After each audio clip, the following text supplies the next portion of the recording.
Hi, John Carroll here again. I'm the superintendent of schools in Lagunitas and Stinson. And this pertains really to Lagunitas and its funding issues. The last time I made a video, it was about how statewide school funding works and how that pertains to Lagunitas. Today's video, I told you, is going to be about how the money gets spent, but I think we have to do something else first. Our local funding is not the only source of funding we have, and I think it's really critically important for members of our community to see all sources of funding that affect our school district. So let's start on that first before we talk about where the money goes. Just a brief review from our last video. Lagunitas is a basic aid school district, meaning that our local property taxes exceed the amount of about $7,300 per student. That means that we keep all the remainder of our local property taxes, but we're a self-funded district, meaning that we have to pay our way from there on, that the state does not add any other money, regardless of the number of students we have. I think I should use a bigger bucket because we're going to be adding more to it from other sources of funding. This doesn't mean that we get more money, it's just meaning that I'm making the size of my model bigger. So through the magic of filmmaking, let's see what that looks like.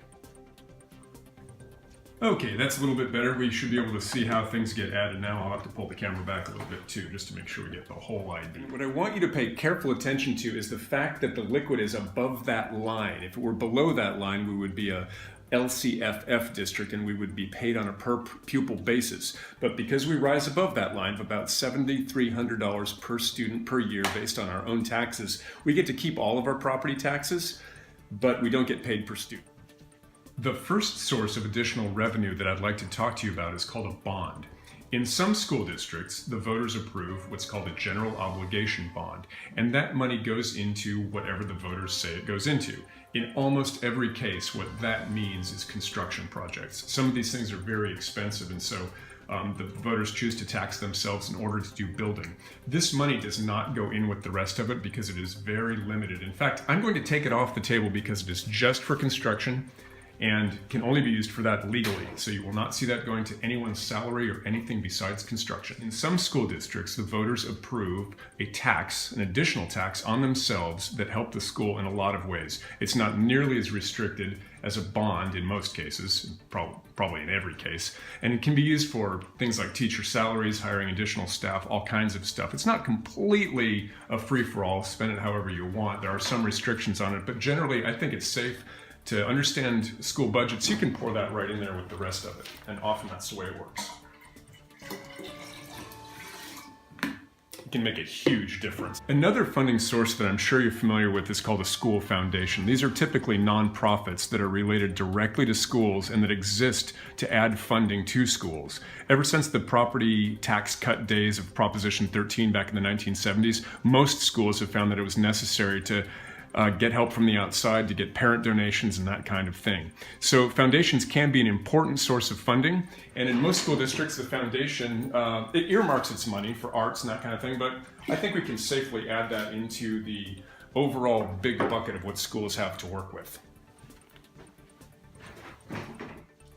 Now, if Lagunitas were just a regular old school district, that would be the end of the story. We would have had additional sources of funding from parcel tax, bond, which we're not talking about, hands off that, and foundation money. But things are different here. We have three more or less autonomous programs that parent groups have governed for many, many years, and they operate differently, and the district has operated differently as a result. One of the unique things that has happened in the Lagunitas School District is the school, rather than keeping all the parcel tax money and distributing as it sees fit and letting the board decide how to spend that money, what's happened in Lagunitas is they have taken that parcel tax money and redistributed it a little bit differently. So a certain portion of the parcel tax has been given to the three unique programs in the Lagunitas School District for the parent groups to decide how to spend.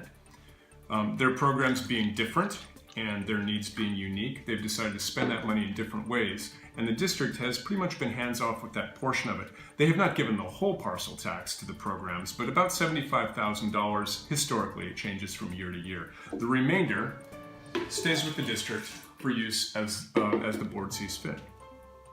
And now another unique feature of the Lagunitas School District is the foundation isn't like other foundations. Generally what it does is a few fundraisers, but it collects money from parents through pledges and actually doesn't redirect it, just directs that money into the programs that the parents want to fund. So if you have a child in the open classroom, it'll go in there. If you have a child in Montessori, it'll go in there. A child in middle school, it'll go in there. Unless you let LEAP keep it. You could say, please just keep it in LEAP's general fund, in which case it gets added back into the pot and provides services and so forth for all students. Anyhow, that's how it's set up in Lagunitas, not like other places, but there's some big changes coming up. They started this year and they're going to continue into next year. Last year, our school board formed a very large subcommittee with stakeholders from all three programs, from employee groups, and so on and so forth, community members, and some decisions were made to reduce spending on the part of the district that had to be done in order for us to meet our legally mandated reserve 3 years from now. It's illegal to do otherwise, so we had to make some pretty significant spending reductions. One of those was a reduction in the contribution of the parcel tax money directly to those programs. So here's what that looked like.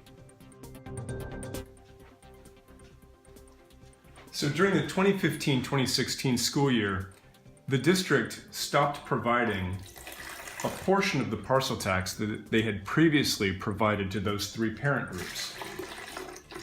They did it in 2 steps so the shock wouldn't be too great, because a significant amount of funding was coming from that parcel tax to the parent programs.